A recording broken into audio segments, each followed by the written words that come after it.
तो आपको आश्चर्य होगा कि एक हिंदू परिवार उस मजार को अपने वालिद समझकर जो रख रखाव कर रहे हैं, ये अपने आप में एक मिसाल होगा जो आप अनुभव किए होंगे। तो अभी हम गया के सफ़र में हैं और जिस जगह हम खड़े हैं ये जगह मानपुर कहलाता है। यहाँ पे बगल में ही एक गांव है अबगीला, तो इसे भी अबगीला का पिछड़ा इलाका कहते हैं। तो हमारे सामने यहाँ पे कुछ मज़ार आप देख रहे हैं।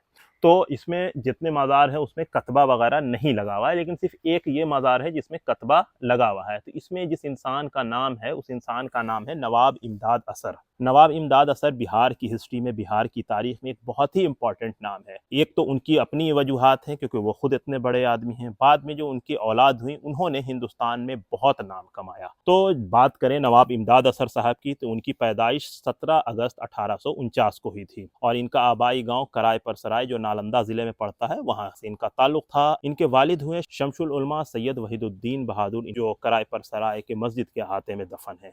ये यहाँ पर क्यों दफन है इसके बारे में भी अगर हम बात कर लें, तो जैसा हमने यहाँ पर आया और यहाँ पे हमने जब बात की तो पता चला कि नवाब इमदाद असर साहब का यहाँ पर मकान हुआ करता था। जो आखिरी मरहला, आखिरी वक्त है वो उनका यहीं पे इस घर के उस जानिब एक मकान है।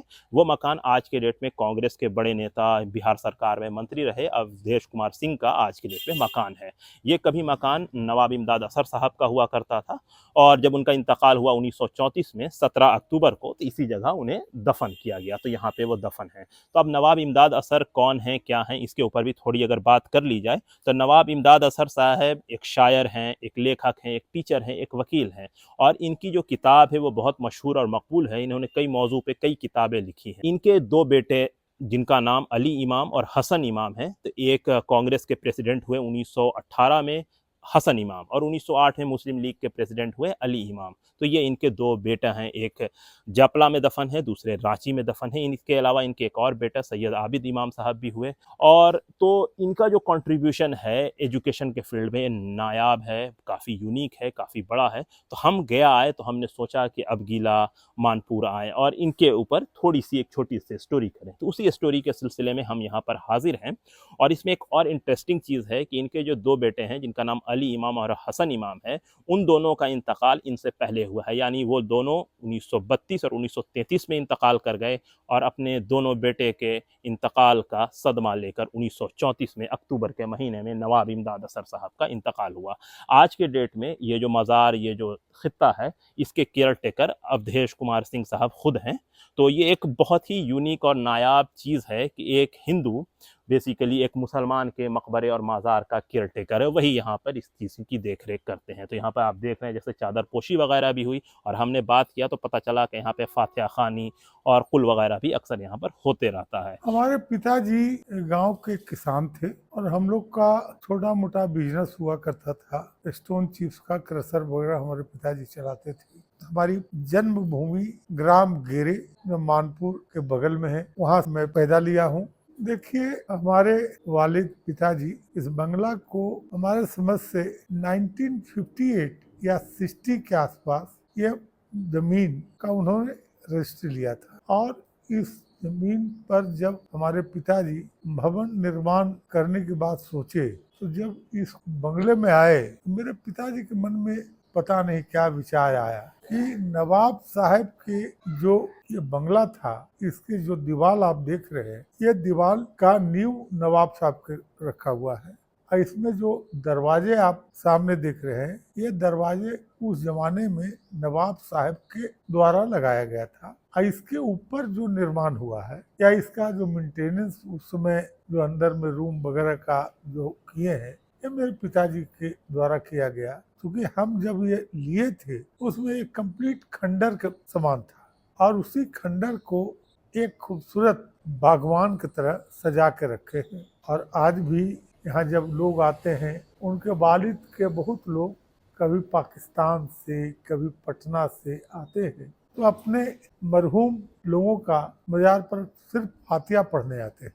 उसको कैसे रख रखाव हो, इस पर कभी उनके परिवार के लोग न तो बातचीत किए और न हम लोग उनसे कोई बातचीत किया। पिताजी के विरासत में मिला है और हम लोग एक सेकुलर धर्म के मानने वाले लोग हैं। हम राम के वंशज हैं, राम हमारे पूर्वज हैं, मगर हम ये जो माहौल है, ये इस माहौल में नहीं।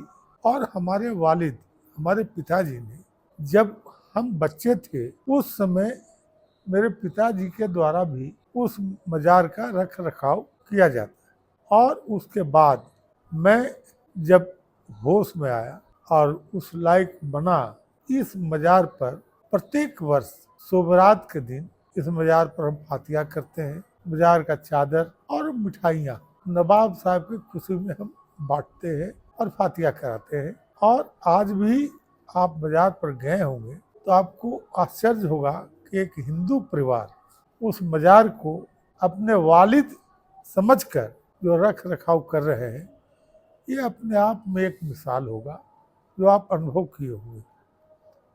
जब हम फातिया कराते हैं, बगल में अब्दुल्ला पड़तल्ले में काफ़ी आबादी माइनॉरिटी का बसा हुआ है और हम तो इन्हीं लोग के माध्यम से फातिया कराते हैं। हम तो हिंदू हैं, हिंदू फातिया तो नहीं कर सकते। हम नवाब साहब से दुआ जरूर रोज़ मांगते हैं कि आप मुझे इतना ताकत दें कि आपके मज़ार पर मैं माथा, आपके वालिदों के मज़ार पर माथा झुका सकूं, आपसे दुआ आशीर्वाद ले सकूं। अभी हम हैं अबगीला में। यहाँ पे आप जो मज़ार देख रहे हैं ये नवाब इमदाद असर का है। ये वाला नहीं बल्कि वो आगे वाला। बेसिकली ये जो मज़ार है वो नवाब इमदाद असर साहब का है। नवाब इमदाद असर साहब अली इमाम, हसन इमाम और आबिद इमाम साहब के वालिद हुए। 1934 में उनका इंतकाल हुआ अक्टूबर के महीने में। तो इसी जगह उन्हें दफन किया गया। गया में पड़ता है, अबगीला मानपुर रोड पे एक जगह है और यहीं पे वो मदफून है। आज के डेट में इस मज़ार के केयर टेकर अवधेश कुमार सिंह साहब हैं, जो कांग्रेस के नेता हैं और पूर्व मंत्री भी रहे हैं। तो वही इसकी देख रेख करते हैं। तो यहाँ पर ये मौजूद है, तो हम आए तो सोचा कि आपको ये दिखाते चलें। तो एक स्टोरी थी जो मुझे लगा कि जब हम गया आए हैं तो आपके सामने ज़रूर पेश करें। तो उम्मीद है कि आपको हमारा ये वीडियो पसंद आया होगा।